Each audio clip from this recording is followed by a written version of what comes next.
ಅಂದರೆ CSIR centre for cellular and molecular ಬಯಾಲಜಿಯಲ್ಲಿ ಖಾಲಿರ್ತಕ್ಕಂಥ ಹುದ್ದೆಗಳ ನೇಮಕಾತಿಯ ಬಗ್ಗೆ ಇವತ್ತಿನ ಈ ಒಂದು ವಿಡಿಯೋದಲ್ಲಿ ಪ್ರತಿಯೊಂದನ್ನು ಕೂಡ ವಿವರವಾಗಿ ನೋಡೋಣ. ಅದೇ ರೀತಿ ಒಂದು ವಿಡಿಯೋನ ಯಾರಾದರೂ ಹೊಸದಾಗಿ ನೋಡ್ತಾ ಇದ್ರೆ ಸಬ್ಸ್ಕ್ರೈಬ್ ಮಾಡ್ಕೊಳ್ಳಿ. ಇನ್ನು ಈ ಒಂದು CSIR ಅಲ್ಲಿ ಖಾಲಿರ್ತಕ್ಕಂಥ ಹುದ್ದೆಗಳಿಗೆ ಸಂಬಂಧಪಟ್ಟಂತೆ ಅರ್ಜಿನ ಸಲ್ಲಿಸೋದಕ್ಕೆ ಯಾವ ರೀತಿ ಕ್ವಾಲಿಫಿಕೇಷನ್ ಆಗಿರಬೇಕು, ಎಷ್ಟೆಷ್ಟು ವೇಕೆನ್ಸಿಗಳು ಖಾಲಿ ಇರ್ತವೆ, ವಯೋಮಿತಿ, ಸೆಲೆಕ್ಷನ್ ಪ್ರೊಸೆಸ್ಸು ಜೊತೆಗೆ ಇನ್ನಿತರ ಮಾಹಿತಿಯ ಬಗ್ಗೆ ನಾವಿಲ್ಲಿ ಪ್ರತಿಯೊಂದನ್ನು ಕೂಡ ಈಗ ವಿವರವಾಗಿ ನೋಡ್ತಾ ಹೋಗೋಣ. ಇನ್ನು ಮೊದಲನೇದಾಗಿ ಅಪ್ಲಿಕೇಶನ್ ಸ್ಟಾರ್ಟ್ ಕೂಡ ಆಗಿರ್ತಕ್ಕಂಥದ್ದು ಇವಾಗ ನೋಡಿದ್ವಿ 28/4/2026 ಅರ್ಜಿನ ಸಲ್ಲಿಸೋದಕ್ಕೂ ಕೂಡ ಪ್ರಾರಂಭವಾಗಿದೆ. ಇನ್ನು ಅರ್ಜಿ ಸಲ್ಲಿಸೋ ಕೊನೆಯ ದಿನಾಂಕ ಬಂದ್ಬಿಟ್ಟು 26/5/2026 ತನಕ ನಾವಿಲ್ಲಿ ಆನ್ಲೈನ್ ಮೂಲಕ ಅರ್ಜಿನ ಸಲ್ಲಿಸಬಹುದಾಗಿರುತ್ತೆ. ಇದು ಮೊದಲನೇದಾಗಿ. ಇನ್ನು ಆನ್ಲೈನ್ ಮೂಲಕ ಅರ್ಜಿಯನ್ನು ಸಲ್ಲಿಸಿದ ಮೇಲೆ ಒಂದು ಅಪ್ಲಿಕೇಶನ್ ಫಾರಂ ಬರುತ್ತೆ, ಜೊತೆಗೆ ನಿಮ್ಮ ಡಾಕ್ಯುಮೆಂಟ್ಗಳನ್ನು ಕೂಡ ನೀವು ಇಲ್ಲಿ ಅಟ್ಯಾಚ್ ಮಾಡಬೇಕಾಗುತ್ತೆ. ಜೆರಾಕ್ಸ್ ಸೆಟ್ಟನ್ನು ಅಟ್ಯಾಚ್ ಮಾಡ್ಕೊಂಡು ಮತ್ತೆ ನೀವು ಇಲ್ಲಿ ಆಫ್ಲೈನ್ ಮೂಲಕ ಕೂಡ ಅಪ್ಲಿಕೇಶನ್ ಸೆಂಡ್ ಮಾಡಬೇಕಾಗುತ್ತೆ. ಆನ್ಲೈನ್ ಮೂಲಕ ಕಂಪ್ಲೀಟ್ ಆದಮೇಲೆ ಆ ಒಂದು ಲಾಸ್ಟ್ ಡೇಟ್ ಬಂದ್ಬಿಟ್ಟು ಹಾರ್ಡ್ ಕಾಪಿಯನ್ನು ಸೆಂಡ್ ಮಾಡೋದಕ್ಕೆ ಕೊನೆಯ ದಿನಾಂಕ ಬಂದ್ಬಿಟ್ಟು 5/6/2026 ತನಕ ನಿಮಗೆ ಕಾಲಾವಕಾಶವನ್ನು ಕೊಟ್ಟಿರ್ತಾರೆ. ಅದ್ರ ಬಗ್ಗೆಯೂ ಕೂಡ ನಾವಿಲ್ಲಿ ಮಾಹಿತಿನ ನೋಡ್ತಾ ಹೋಗೋಣ. ಯಾವ ರೀತಿ ಅಪ್ಲಿಕೇಶನ್ ಪ್ರೊಸೆಸ್ ಇರುತ್ತೆ, ಜೊತೆಗೆ ಇನ್ನಿತರ ಮಾಹಿತಿ ಬಗ್ಗೆಯೂ ಕೂಡ ನಾವಿಲ್ಲಿ ನೋಡ್ತಾ ಹೋಗೋಣ. ಇನ್ನು ಯಾವ ರೀತಿಯಾದಂಥ ಹುದ್ದೆಗಳು ಖಾಲಿದಾವ, ಎಷ್ಟೆಷ್ಟು ಹುದ್ದೆಗಳು ಖಾಲಿ ಇರ್ತಾವೆ ಅದರ ಬಗ್ಗೆ ನಾವಿಲ್ಲಿ ನೋಡ್ತಾ ಹೋದ್ರೆ ಇಲ್ಲಿ ನೋಡಿ, ನೀವು ಮೊದಲಾಗಿ ನೇಮ್ ಆಫ್ ದಿ ಪೋಸ್ಟ್ ಅಂತ ಕೊಟ್ಟಿರ್ತಾರೆ, ಮತ್ತು ವೇಕೆನ್ಸಿಗಳನ್ನು ಕೊಟ್ಟಿರ್ತಾರೆ, ಮತ್ತು ಪೇ ಸ್ಕೇಲು, ಅದೇ ರೀತಿ ಒಂದು ಅಂದಾಜಾಗಿ ಎಷ್ಟು ಸ್ಯಾಲ್ರಿ ಇರುತ್ತೆ, ಮತ್ತು ಅದಾದಮೇಲೆ ವಯೋಮಿತಿ ಬಗ್ಗೆ ಮಾಹಿತಿಯನ್ನು ಕೊಟ್ಟಿದ್ದಾರೆ. ಇಲ್ಲಿ ಮೊದಲೇದಾಗಿ ಬಂದ್ಬಿಟ್ಟು ಟೆಕ್ನಿಷಿಯನ್ ಅಥವಾ ಗ್ರೇಡ್ 2 ಹುದ್ದೆಗಳು ಖಾಲಿ ಇರ್ತವೆ.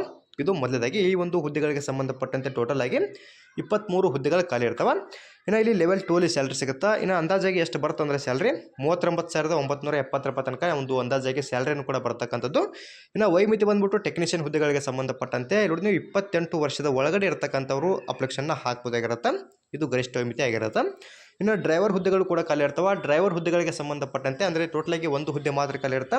ಡ್ರೈವರ್ಗೆ ಸಂಬಂಧಪಟ್ಟಂತೆ ಇಲ್ಲೂ ಕೂಡ ಲೆವೆಲ್ 2 ಅಲ್ಲಿ ಪೇ ಸ್ಕೇಲ್ ಸಿಗುತ್ತೆ. ಇನ್ನು ಅಂದಾಜಾಗಿ ಎಷ್ಟು ಸ್ಯಾಲ್ರಿ ಇದೆ ಅಂದರೆ ಇಲ್ಲೂ ಕೂಡ ಸೇಮ್ ಅದೇ ರೀತಿಯಾಗಿ 39,970 ರೂಪಾಯಿ ತನಕ ಒಂದು ಸ್ಯಾಲ್ರಿ ಇರುತ್ತೆ. ಇನ್ನು ಈ ಒಂದು ಡ್ರೈವರ್ ಹುದ್ದೆಗೆ ಸಂಬಂಧಪಟ್ಟಂತೆ ಅರ್ಜಿ ಸಲ್ಲಿಸೋದಕ್ಕೆ ಬೇಕಾಗಿರ್ತಕ್ಕಂಥ ವಯೋಮಿತಿ ಬಂದ್ಬಿಟ್ಟು 27 ವರ್ಷದ ಒಳಗಡೆ ಇರತಕ್ಕಂಥವ್ರು ಅಪ್ಲಿಕೇಶನ್ನ ಹಾಕ್ಬೋದಾಗಿರುತ್ತೆ. ಇಷ್ಟು ಒಂದು ವೇಕೆನ್ಸಿಗೆ ಸಂಬಂಧಪಟ್ಟಂಥ ಮಾಹಿತಿ ಆಗಿರುತ್ತೆ. ಇನ್ನು ಇಲ್ಲಿ ಕ್ವಾಲಿಫಿಕೇಷನ್ ಯಾವ ರೀತಿ ಆಗಿರಬೇಕು, ಮತ್ತು ಕ್ಯಾಟಗರಿ ಆಧಾರದ ಮೇಲೆ ಎಷ್ಟೆಷ್ಟು ವೇಕೆನ್ಸಿಗಳು ಬರ್ತಾವೆ ಆ ಒಂದು ಮಾಹಿತಿ ಬಗ್ಗೆಯೂ ಕೂಡ ಕೊಟ್ಟಿರ್ತಾರೆ. ಅದರ ಬಗ್ಗೆ ನೋಡ್ತಾ ಹೋಗೋಣ. ಈಗ ಇಲ್ಲಿ ಮೊದಲಾಗಿ ಟೆಕ್ನಿಷಿಯನ್ ಹುದ್ದೆಗಳಿಗೆ ಸಂಬಂಧಪಟ್ಟಂತೆ ನೋಡ್ತಾ ಹೋದರೆ ಟೋಟಲ್ ಆಗಿ 10 ಹುದ್ದೆಗಳನ್ನು ಕೊಟ್ಟಿದ್ರು. ಇನ್ನು ಕ್ಯಾಟಗರಿ ವೈಸ್ ನೋಡ್ತಾ ಹೋಗೋಣ. ಇಲ್ಲಿ ನೋಡಿ ಯು ಆರ್ ಅಲ್ಲಿ ಅಂದರೆ ಜನರಲ್ ಅಭ್ಯರ್ಥಿಗಳಿಗೆ ಸಂಬಂಧಪಟ್ಟಂತೆ 4 ಹುದ್ದೆಗಳು ಖಾಲಿ ಇರ್ತವೆ. ಇನ್ನು EWS ಅಲ್ಲಿ 3, OBC ಅಲ್ಲಿ 1, ಇನ್ನು SC ಅಲ್ಲಿ 1, ಅದೇ ರೀತಿ ST ಅಲ್ಲಿ 1 ಹುದ್ದೆಯನ್ನು ಕೊಟ್ಟಿದ್ದಾರೆ.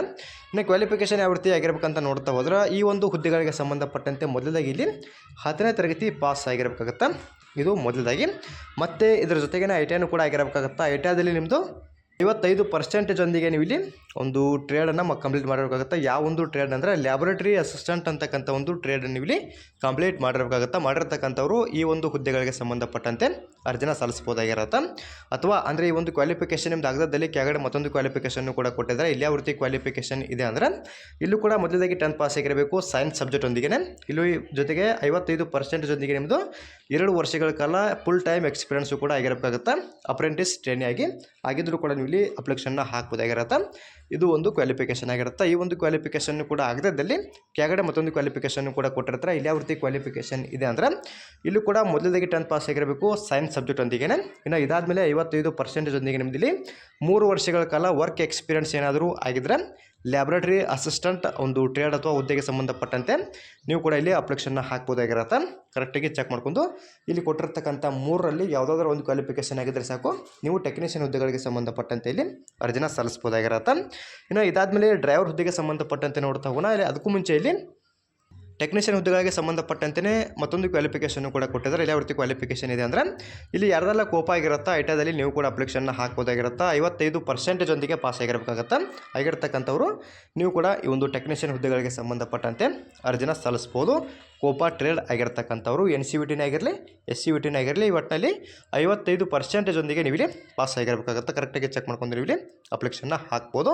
ಇನ್ನು ಅದಾದಮೇಲೆ ಟೆಕ್ನಿಷಿಯನ್ ಹುದ್ದೆಗಳಿಗೆ ಸಂಬಂಧಪಟ್ಟಂತೆ ಕೊಟ್ಟಿದ್ದಾರೆ. ಇಲ್ಲಿ ನೋಡಿದ್ವಿ ಇಲ್ಲಿ ಕೂಡ ಸೇಮ್ ಇದೇ ರೀತಿಯಾಗಿ ಐಟಿಯಲ್ಲಿ ನಿಮ್ದು ಏನಾದರೂ ಫುಡ್ ಪ್ರೊಡಕ್ಷನ್ ಅಥವಾ ಫುಡ್ ಪ್ರೊಡಕ್ಷನ್ ಆ್ಯಂಡ್ ಪೆಟಿಸಿರಿ ಅಂತ ಕೊಟ್ಟಿರ್ತಾರೆ. ಈ ಒಂದು ಟ್ರೇಡ್ ಆಗಿರ್ತಕ್ಕಂಥವ್ರು ಕೂಡ ಅಪ್ಲಿಕೇಶನ್ನ ಹಾಕ್ಬೋದಾಗಿರುತ್ತೆ. ಇಲ್ಲೂ ಕೂಡ ಸೇಮ್ ಇದೇ ರೀತಿಯಾಗಿ NCVT ಅಥವಾ SCVT ಥ್ರೂ ಆಗಿದ್ದರೂ ಕೂಡ ನೀವು ಇಲ್ಲಿ ಅಪ್ಲಿಕೇಶನ್ನ ಹಾಕ್ಬೋದು. ಇನ್ನು ಇದಾದಮೇಲೆ ಡ್ರೈವರ್ ಹುದ್ದೆಗೆ ಸಂಬಂಧಪಟ್ಟಂತೆ ನೋಡ್ತಾ ಹೋಗೋಣ. ಡ್ರೈವರ್ ಹುದ್ದೆಗೆ ಸಂಬಂಧಪಟ್ಟಂತೆ ಇಲ್ಲಿ ಇವರಲ್ಲಿ ಒಂದು ಹುದ್ದೆ ಮಾತ್ರ ಖಾಲಿರುತ್ತೆ, ಅಂದರೆ ಜನರಲಲ್ಲಿ ಒಂದು ಹುದ್ದೆಯನ್ನು ಕೊಟ್ಟಿದ್ದಾರೆ. ಇನ್ನು ಕ್ವಾಲಿಫಿಕೇಷನ್ ಯಾವ ರೀತಿ ಆಗಿರ್ಬೇಕಂದ್ರೆ ಇಲ್ಲಿ ಕರೆಕ್ಟಾಗಿ ಚೆಕ್ ಮಾಡ್ಕೊಳ್ಳಿ. ಇಲ್ಲಿ ನಿಮ್ಮ ಹತ್ರ ವೆರೈಟಿ ಇರತಕ್ಕಂಥ ಒಂದು ಲೈಟ್ ಮೋಟರ್ ವೆಹಿಕಲ್ ಮತ್ತು ಹೆವಿ ಮೋಟರ್ ವೆಹಿಕಲ್ದು ಲೈಸೆನ್ಸ್ ಬೇಕಾಗುತ್ತೆ ಮೊದಲಾಗಿ. ಮತ್ತು ಮೋಟರ್ ಮೆಕ್ಯಾನಿಕಮ್ ಬಗ್ಗೆ ನಿಮಗೆ ಅಂದರೆ ಮೋಟರ್ ಮೆಕ್ಯಾನಿಸಮ್ ಬಗ್ಗೆ ನಾಲೆಡ್ಜ್ ಕೂಡ ಬೇಕಾಗುತ್ತೆ, ಕರೆಕ್ಟಾಗಿ ಚೆಕ್ ಮಾಡ್ಕೊಳ್ಳಿ. ಇನ್ನು ಇದಾದಮೇಲೆ 3 ವರ್ಷಗಳ ಕಾಲ ಎಕ್ಸ್ಪೀರಿಯನ್ಸು ಕೂಡ ಆಗಿರಬೇಕಾಗತ್ತೆ. ಇನ್ನು ಇದಾದಮೇಲೆ 10ನೇ ತರಗತಿ ಪಾಸ್ ಆಗಿರತಕ್ಕಂಥವ್ರು ನೀವು ಡ್ರೈವರ್ ಹುದ್ದೆಗಳಿಗೆ ಸಂಬಂಧಪಟ್ಟಂತೆ ಅರ್ಜಿನ ಸಲ್ಲಿಸ್ಬೋದಾಗಿರುತ್ತೆ. ಇನ್ನು ಇದಾದಮೇಲೆ ಯಾವ ರೀತಿ ಸೆಲೆಕ್ಷನ್ ಪ್ರೋಸೆಸ್ ಇರುತ್ತೋ ಅದ್ರ ಬಗ್ಗೆಯೂ ಕೂಡ ಮಾಹಿತಿಯನ್ನು ನೋಡ್ತಾ ಹೋಗೋಣ. ಜೊತೆಗೆ ಏಜ್ ರಿಲ್ಯಾಕ್ಸೇಷನ್ ಕೂಡ ಇರುತ್ತೆ. SC ಮತ್ತು ST ಅವರಿಗೆ ಸಂಬಂಧಪಟ್ಟಂತೆ 5 ವರ್ಷದ ತನಕ ವಯೋಮಿತಿ ಸಲ್ಲಿಕೆ ಸಿಗುತ್ತೆ. ಮತ್ತು OBC ಅಭ್ಯರ್ಥಿಗಳಿಗೆ ಸಂಬಂಧಪಟ್ಟಂತೆ ಕೂಡ 3 ವರ್ಷಗಳ ಕಾಲ ಒಂದು ವಯೋಮಿತಿ ಸಲ್ಲಿಕೆಯನ್ನು ಕೂಡ ಸಿಗತಕ್ಕಂಥದ್ದು. ಇಲ್ಲಿ ಕೂಡ ಅದರ ಬಗ್ಗೆ ಅವರು ಮಾಹಿತಿಯನ್ನು ಕೊಟ್ಟಿದ್ದಾರೆ. ಇನ್ನು ಯಾವ ರೀತಿ ಆಯ್ಕೆಯನ್ನು ಮಾಡ್ಕೋತಾರೆ ಅದರ ಬಗ್ಗೆ ನಾವು ಇಲ್ಲಿ ಮಾಹಿತಿನ ನೋಡ್ತಾ ಹೋಗೋಣ. ಇಲ್ಲಿ ಮೊದಲಾಗಿ ಟೆಕ್ನಿಷಿಯನ್ ಹುದ್ದೆಗಳಿಗೆ ಸಂಬಂಧಪಟ್ಟಂತೆ ನೋಡ್ತಾ ಹೋದ್ರೆ ನೋಡಿ, ಮೊದಲಾಗಿ ಶಾರ್ಟ್ ಲಿಸ್ಟಿಂಗ್ ಇರುತ್ತೆ. ಒಂದು ಶಾರ್ಟ್ ಲಿಸ್ಟಿಂಗಲ್ಲಿ ಕ್ವಾಲಿಫೈಡ್ ಆಗಿರ್ತಕ್ಕಂಥ ಅಭ್ಯರ್ಥಿಗಳಿಗೆ ಮೊದಲಾಗಿ ಟ್ರೇಡ್ ಟೆಸ್ಟ್ ಇರುತ್ತೆ. ಇನ್ನು ಟ್ರೇಡ್ ಟೆಸ್ಟಲ್ಲಿ ಕ್ವಾಲಿಫೈಡ್ ಆದಮೇಲೆ ರಿಟರ್ನ್ ಟೆಸ್ಟು ಕೂಡ ಇರ್ತಕ್ಕಂಥದ್ದು. ಅದರ ಬಗ್ಗೆಯೂ ಕೂಡ ನಾವಿಲ್ಲಿ ಮಾಹಿತಿನ ನೋಡ್ತಾ ಹೋಗೋಣ. ಇನ್ನು ಇಲ್ಲಿ ನೋಡಿದ್ವಿ ಒಂದು ಟೆಕ್ನಿಷಿಯನ್ ಹುದ್ದೆಗಳಿಗೆ ಸಂಬಂಧಪಟ್ಟಂತೆ ಮೊದಲಾಗಿ ಕೊಟ್ಟಿರ್ತಾರೆ ಯಾವ ರೀತಿ ಆಯ್ಕೆಯನ್ನು ಮಾಡ್ಕೋತಾರೆ ಅಂತ ಹೇಳಿ. ಇಲ್ಲಿ ಮೊದಲಾಗಿ ಟ್ರೇಡ್ ಟೆಸ್ಟ್ ಇರುತ್ತೆ, ಅದರ ಬಗ್ಗೆ ಮಾಹಿತಿಯನ್ನು ಕೊಟ್ಟಿರ್ತಾರೆ. ಈ ಒಂದು ಟ್ರೇಡ್ ಟೆಸ್ಟಲ್ಲಿ ಕ್ವಾಲಿಫೈಡ್ ಆದಮೇಲೆ ಸ್ಟೇಜ್ 2 ಅಲ್ಲಿ ರಿಟರ್ನ್ ಟೆಸ್ಟ್ ಇರುತ್ತೆ. ರಿಟರ್ನ್ ಟೆಸ್ಟ್ಗೆ ಸಂಬಂಧಪಟ್ಟಂಥ ಮಾಹಿತಿನ ನೋಡ್ತಾ ಹೋದರೆ ಇಲ್ಲಿ ನೋಡಿದ್ವಿ ಕರೆಕ್ಟಾಗಿ ಚೆಕ್ ಮಾಡ್ಕೊಳ್ಳಿ. ಇಲ್ಲಿ ಕರೆಕ್ಟಾಗಿ ಬಂದ್ಬಿಟ್ಟು 150 ಪ್ರಶ್ನೆಗಳಿರ್ತವೆ. ಈ ಒಂದು ಪರೀಕ್ಷೆಯನ್ನು ಬರೆಯೋದಕ್ಕೆ ನಿಮಗೆ 2 ಗಂಟೆ 30 ನಿಮಿಷ ಕಾಲಾವಕಾಶ ಇರುತ್ತೆ. ಎಕ್ಸಾಮಿನೇಷನ್ ಲ್ಯಾಂಗ್ವೇಜ್ ಬಂದ್ಬಿಟ್ಟು ಇಂಗ್ಲೀಷ್ ಮತ್ತು ಹಿಂದಿಯಲ್ಲಿ ಮಾತ್ರ ಒಂದು ಪರೀಕ್ಷೆ ಇರುತ್ತೆ. ಮತ್ತು ಕೆಳಗಡೆಯಲ್ಲಿ ಪೇಪರ್ ಫಸ್ಟ್ಗೆ ಸಂಬಂಧಪಟ್ಟಂತೆ ಮಾಹಿತಿಯನ್ನು ಕೊಟ್ಟಿರ್ತಾರೆ, ಅಂದರೆ ಈ ಸಬ್ಜೆಕ್ಟ್ಗಳನ್ನ ಕೊಟ್ಟಿದ್ದಾರೆ. ಮೆಂಟಲ್ ಎಬಿಲಿಟಿ ಟೆಸ್ಟ್ ಇರುತ್ತೆ. ಇಲ್ಲಿ 50 ಪ್ರಶ್ನೆಗಳಿರ್ತಾವೆ. 100 ಮಾರ್ಕ್ಸಿಗೆ ನೀವು ಪರೀಕ್ಷೆಯನ್ನು ಬರೀಬೇಕಾಗತ್ತೆ. ಇಲ್ಲಿ ಯಾವುದೇ ರೀತಿ ನೆಗೆಟಿವ್ ಮಾರ್ಕ್ಸ್ ಇರೋಂಗಿಲ್ಲ. ಇನ್ನು ಪೇಪರ್ 2 ಅಲ್ಲಿ ನೋಡೋದು ನೀವು ಇಲ್ಲಿ ಪೇಪರ್ 2 ಅಲ್ಲಿ ಯಾವ ರೀತಿ ಸಬ್ಜೆಕ್ಟ್ಗಳನ್ನ ಕೊಟ್ಟಿದ್ದಾರೆ ಅಂದರೆ ಜನರಲ್ ಅವೇರ್ನೆಸ್ ಇರುತ್ತೆ, ಇಂಗ್ಲೀಷ್ ಲ್ಯಾಂಗ್ವೇಜ್ ಇರುತ್ತೆ. ಇಲ್ಲಿ ಪ್ರತಿ ಪಾಠಲ್ಲೂ ಕೂಡ 25 ಪ್ರಶ್ನೆ ಇರ್ತವೆ. ಪ್ರತಿ ಪಾಠನ ನೀವು ಇಲ್ಲಿ 75 ಮಾರ್ಕ್ಸಿಗೆ ಅಟೆಂಡ್ ಮಾಡಬೇಕಾಗತ್ತೆ. ಇಲ್ಲಿ ನೆಗೆಟಿವ್ ಮಾರ್ಕ್ಸ್ ಇರುತ್ತೆ. ಯಾವ ರೀತಿ ನೆಗೆಟಿವ್ ಮಾರ್ಕ್ಸ್ ಇದೆ ಅಂದರೆ ನೋಡಿ ನೀವು 1 negative mark per every wrong answer ಅಂತ ಕೊಟ್ಟಿರ್ತಾರೆ. ಅಂದರೆ ನಿಮ್ದು ಏನಾದರೂ ಒಂದು ತಪ್ಪಾದಲ್ಲಿ ಒಂದು ಸರಿಯಾಗಿರ್ತಕ್ಕಂಥ ಮಾರ್ಕ್ಸನ್ನು ಕಟ್ ಮಾಡ್ತಾರೆ. ಇದು ಪೇಪರ್ 2 ಅಲ್ಲಿ. ಇನ್ನು ಪೇಪರ್ 3 ಅಲ್ಲಿ ನೋಡೋದು ನೀವು ಈ ಒಂದು ಹುದ್ದೆಗಳಿಗೆ ಸಂಬಂಧಪಟ್ಟಂತೆ ಅಂದರೆ ನೀವು ಯಾವ ಒಂದು ಹುದ್ದೆಗಳಿಗೆ ಅಪ್ಲಿಕೇಶನ್ ಹಾಕಿರ್ತೀರಿ ಆ ಒಂದು ಹುದ್ದೆಗೆ ಸಂಬಂಧಪಟ್ಟಂತೆ ಪ್ರಶ್ನೆಗಳು ಬರ್ತಾವೆ. ಇಲ್ಲಿ ನೋಡಿ ನೀವು ಟೋಟಲಾಗಿ 50 ಪ್ರಶ್ನೆಗಳು ಇರ್ತವೆ. 150 ಮಾರ್ಕ್ಸಿಗೆ ಎಕ್ಸಾಮನ್ನು ಬರೀಬೇಕಾಗತ್ತೆ. ಇಲ್ಲಿ ಕೂಡ ನೆಗೆಟಿವ್ ಮಾರ್ಕ್ಸ್ ಇರುತ್ತೆ. ಇಲ್ಲಿ ಕೂಡ ಸೇಮ್ ಇರ್ತಾಗಿ ಒಂದು ತಪ್ಪಾದರೆ ಒಂದು ಸರಿಯಾಗಿರ್ತಕ್ಕಂಥ ಮಾರ್ಕ್ಸನ್ನು ಇಲ್ಲಿ ಕಟ್ ಮಾಡ್ತಕ್ಕಂಥದ್ದು.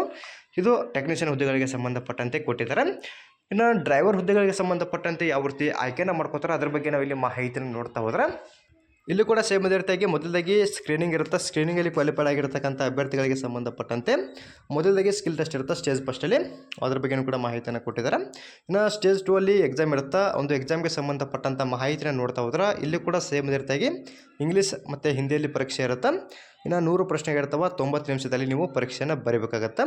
ಇನ್ನು ಯಾವ ರೀತಿ ಸಬ್ಜೆಕ್ಟ್ಗಳು ಬರ್ತಾವೆ ಅದರ ಬಗ್ಗೆ ನಾವಿಲ್ಲಿ ನೋಡ್ತಾ ಹೋದರೆ ಇಲ್ಲಿ ಟೋಟಲಾಗಿ 4 ಪಾರ್ಟ್ಗಳನ್ನ ಮಾಡಿರ್ತಾರೆ. ಕರೆಕ್ಟಾಗಿ ಚೆಕ್ ಮಾಡ್ಕೊಳ್ಳಿ.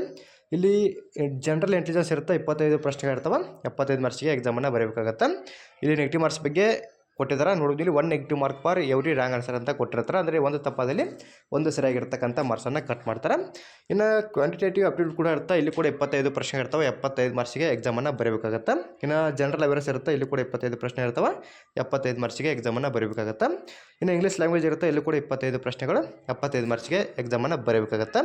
ಇದು ಒಂದು ಡ್ರೈವರ್ ಹುದ್ದೆಗೆ ಸಂಬಂಧಪಟ್ಟಂತೆ ಎಕ್ಸಾಮ್ ಸಿಲೆಬಸ್ ಆಗಿರುತ್ತೆ. ಕರೆಕ್ಟಾಗಿ ಚೆಕ್ ಮಾಡ್ಕೊಳ್ಳಿ. ಇನ್ನು ಇದಾದಮೇಲೆ ಇಲ್ಲಿ ಹೌ ಟು ಅಪ್ಲೈ ಬಗ್ಗೆ ಮಾಹಿತಿಯನ್ನು ಕೊಟ್ಟಿರ್ತಾರೆ. ಇಲ್ಲಿ ಖಾಲಿರ್ತಕ್ಕಂಥ ಹುದ್ದೆಗಳಿಗೆ ಸಂಬಂಧಪಟ್ಟಂತೆ ಆನ್ಲೈನ್ ಮೂಲಕ ಅಪ್ಲಿಕೇಶನ್ನ ಹಾಕಬೇಕಾಗತ್ತೆ. ಮೊದಲೇದಾಗಿ ಆನ್ಲೈನ್ ಮೂಲಕ ಯಾವ ರೀತಿ ಅಪ್ಲಿಕೇಶನ್ನ ಹಾಕಬೇಕಂತ ಹಂತಗಳನ್ನು ಕೂಡ ಕೊಟ್ಟಿರ್ತಾರೆ.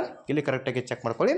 ಆನ್ಲೈನ್ ಮೂಲಕ ಅಪ್ಲಿಕೇಶನ್ನ ಹಾಕಿದ ಮೇಲೆ ನೀವು ಇಲ್ಲಿ ಹಾರ್ಡ್ ಕಾಪಿಯನ್ನು ಕೂಡ ಸೆಂಡ್ ಮಾಡಬೇಕಾಗತ್ತೆ. ಇಲ್ಲಿ ಕೆಳಗಡೆ ಕೊಟ್ಟಿರ್ತಕ್ಕಂಥ ವಿಳಾಸಕ್ಕೆ ನೋಡಿ ನೀವು ಈ ಒಂದು ವಿಳಾಸಕ್ಕೆ ನೀವು ನಿಮ್ಮ ಹಾರ್ಡ್ ಕಾಪಿಯನ್ನು ಕೂಡ ಸೆಂಡ್ ಮಾಡಬೇಕಾಗತ್ತೆ. ಯಾವ ಒಂದು ದಾಖಲಾತಿಗಳ ಜೊತೆಗೆ ಸೆಂಡ್ ಮಾಡ್ಬೇಕಂದ್ರೆ ಇಲ್ಲಿ ಡಾಕ್ಯುಮೆಂಟ್ ಲಿಸ್ಟನ್ನು ಕೂಡ ಕೊಟ್ಟಿರ್ತಾರೆ. ಇಲ್ಲಿ ಕೆಳಗಡೆ ಕೊಟ್ಟಿರ್ತಕ್ಕಂಥ ದಾಖಲಾತಿಗಳ ಜೊತೆಗೆ ನೀವು ಇಲ್ಲಿ ನಿಮ್ಮ ಆನ್ಲೈನ್ ಅಪ್ಲಿಕೇಶನ್ ಫಾರ್ಮ್ ಬಂದಿರುತ್ತಲ್ಲ ಅದನ್ನು ಕೂಡ ಅಟ್ಯಾಚ್ ಮಾಡಬೇಕಾಗತ್ತೆ. ಇಲ್ಲಿ ಕೊಟ್ಟಿರ್ತಕ್ಕಂಥ ಎಲ್ಲ ದಾಖಲಾತಿಗಳನ್ನ ಒಂದು ಸೆಟ್ ಜೆರಾಕ್ಸ್ ಮಾಡಿಸ್ಕೊಂಡು ಅದರ ಮೇಲ್ಗಡೆ ನೀವು ಇಲ್ಲಿ ಸ್ವಲ್ಪ ಅಕ್ಷರ ಮಾಡಬೇಕಾಗತ್ತೆ. ಇಲ್ಲಿ ಮೇಲ್ಗಡೆ ಕೂಡ ಮಾಹಿತಿಯನ್ನು ಕೊಟ್ಟಿರ್ತಾರೆ. ನೀವು ಕಂಪಲ್ಸರಿಯಾಗಿ ಈ ಒಂದು ಹಾರ್ಡ್ ಕಾಪಿಯನ್ನು ಕೂಡ ಸೆಂಡ್ ಮಾಡಲೇಬೇಕಾಗತ್ತೆ. ಸೆಂಡ್ ಮಾಡದೇ ಇದ್ದರೆ ನಿಮ್ಮದು ಆನ್ಲೈನ್ ಅಪ್ಲಿಕೇಶನ್ ರಿಜೆಕ್ಟ್ ಆಗುತ್ತೆ. ಇಲ್ಲಿ ಮೇಲ್ಗಡೆ ಅವರು ಅದರ ಬಗ್ಗೆಯೂ ಕೂಡ ಮಾಹಿತಿಯನ್ನು ಕೊಟ್ಟಿದ್ದಾರೆ. ಕರೆಕ್ಟಾಗಿ ಇಲ್ಲಿ ಯಾವ ರೀತಿ ಹಂತಗಳನ್ನು ಕೊಟ್ಟಿರ್ತಾರೆ ಹಂತಗಳನ್ನ ಫಾಲೋ ಮಾಡ್ಕೊಂಡು ನಾವಿಲ್ಲಿ ಅಪ್ಲಿಕೇಶನ್ನ ಹಾಕಬೇಕಾಗತ್ತೆ. ಕರೆಕ್ಟಾಗಿ ಚೆಕ್ ಮಾಡ್ಕೊಳ್ಳಿ. ಇನ್ನು ಅಪ್ಲಿಕೇಶನ್ ಫೀ ಕೂಡ ಇರುತ್ತೆ. ಯಾವ ರೀತಿ ಅಪ್ಲಿಕೇಶನ್ ಫೀ ಇದೆ ಯಾರಿಗೆಲ್ಲ ಇದೆ ಅದರ ಬಗ್ಗೆ ನಾವಿಲ್ಲಿ ನೋಡ್ತಾ ಹೋದರೆ ಇಲ್ಲಿ ನೋಡಿ ನೀವು UR OBC EWS ಅಭ್ಯರ್ಥಿಗಳಿಗೆ ಸಂಬಂಧಪಟ್ಟಂತೆ 500 ರೂಪಾಯಿ ಫೀ ಇರುತ್ತೆ. ಇನ್ನು ಇದಾದಮೇಲೆ ಇಲ್ಲಿ ಮಹಿಳಾ ಅಭ್ಯರ್ಥಿಗಳಿಗೆ ಸಂಬಂಧಪಟ್ಟಂತೆ SC ST PWD ಮತ್ತು ಎಕ್ಸ್ ಸರ್ವಿಸ್ಮೆನ್ ಅಭ್ಯರ್ಥಿಗಳಿಗೆ ಸಂಬಂಧಪಟ್ಟಂತೆ ಯಾವುದೇ ರೀತಿ ಅಪ್ಲಿಕೇಶನ್ ಫೀ ಇರೋಂಗಿಲ್ಲ, ಡೈರೆಕ್ಟಾಗಿ ನೀವು ಇಲ್ಲಿ ಅಪ್ಲಿಕೇಶನ್ನ ಹಾಕ್ಬೋದು. ಇನ್ನು ಯಾರಿಗೆಲ್ಲ ಅಪ್ಲಿಕೇಶನ್ ಫೀ ಇರುತ್ತಾ ಆ ಒಂದು ಫೀನ ನೀವು ಇಲ್ಲಿ ಆನ್ಲೈನ್ ಮೂಲಕ ಪೇಮೆಂಟನ್ನು ಮಾಡಬೇಕಾಗತ್ತೆ. ಇಲ್ಲಿ ಹಂತಗಳನ್ನು ಕೂಡ ಕೊಟ್ಟಿರ್ತಾರೆ, ಪೇಮೆಂಟ್ ಪ್ರೊಸೆಸ್ ಬಗ್ಗೆ ಅದನ್ನು ಕೂಡ ನೀವು ಇಲ್ಲಿ ಚೆಕ್ ಮಾಡ್ಕೋಬೋದು. ಇಷ್ಟು ಈ ಒಂದು ಹುದ್ದೆಗಳಿಗೆ ಸಂಬಂಧಪಟ್ಟಂಥ ಮಾಹಿತಿ ಆಗಿರುತ್ತೆ. ಇಲ್ಲಿ ಕೆಳಗಡೆ ಕೂಡ ಕೊಟ್ಟಿರ್ತಾರೆ ಅವರು ಆ ಒಂದು ಮೇನಾಗಿರ್ತಕ್ಕಂಥ ಎನ್ರೋಲ್ ಅಪ್ಲೈ ಮೇಲ್ಗಡೆ ಯಾವ ರೀತಿ ಮಾಹಿತಿಯನ್ನು ಫಿಲಪ್ ಮಾಡ್ಬೇಕಂತ ಹೇಳಿ ಕರೆಕ್ಟಾಗಿ ಇಲ್ಲಿ ಕೊಟ್ಟಿರ್ತಕ್ಕಂಥ ಹಂತಗಳನ್ನ ಫಾಲೋ ಮಾಡ್ಕೊಂಡು ಈಸಿಯಾಗಿ ಅಪ್ಲಿಕೇಶನ್ನ ಹಾಕ್ಬೋದು. ನಿಮಗೇನಾದರೂ ಡೌಟ್ಗಳು ಅಥವಾ ಇನ್ನೂ ಹೆಚ್ಚಿನದಾಗಿರ್ತಕ್ಕಂಥ ಮಾಹಿತಿ ಬೇಕಿದ್ದರೆ ಕಮೆಂಟ್ ಮಾಡಿ, ಅದರ ಬಗ್ಗೆಯೂ ಕೂಡ ನಾನು ಮತ್ತಷ್ಟು ಮಾಹಿತಿನ ತಿಳಿಸ್ಕೊಡ್ತೀನಿ. ಇನ್ನೊಂದು ಅಪ್ಲೈ ಮಾಡೋ ಲಿಂಕನ್ನು ಕೂಡ ನಾನು ಟೆಲಿಗ್ರಾಮ್ ಗ್ರೂಪಲ್ಲೇ ಕೊಟ್ಟಿರ್ತೀನಿ. ಎಲಿಜಿಬಲ್ ಆಗಿರ್ತಕ್ಕಂಥ ಪ್ರತಿಯೊಬ್ಬರು ಕೂಡ ಅರ್ಜಿನ ಸಲ್ಲಿಸ್ಬೋದು. ಅದೇ ರೀತಿ ಈ ಒಂದು ಮಾಹಿತಿ ನಮಗೆ ಇಷ್ಟವಾದಲ್ಲಿ ನಮ್ಮ ಚಾನಲ್ನ ಸಬ್ಸ್ಕ್ರೈಬ್ ಮಾಡ್ಕೊಳ್ಳಿ, ಹಾಗೆ ಲೈಕ್ ಮಾಡಿರಿ, ನಿಮ್ಮ ಸ್ನೇಹಿತರು ಕೂಡ ಶೇರ್ ಮಾಡಿ, ಅವರು ಕೂಡ ಇಲ್ಲಿ ಖಾಲಿರ್ತಕ್ಕಂಥ ಹುದ್ದೆಗಳಿಗೆ ಸಂಬಂಧಪಟ್ಟಂತೆ ಅರ್ಜಿನ ಸಲ್ಲಿಸಲಿ. ಅದೇ ರೀತಿ ಮತ್ತೆ ಮುಂದಿನ ವಿಡಿಯೋದಲ್ಲಿ ಭೇಟಿಯಾಗೋಣ. Thanks for watching.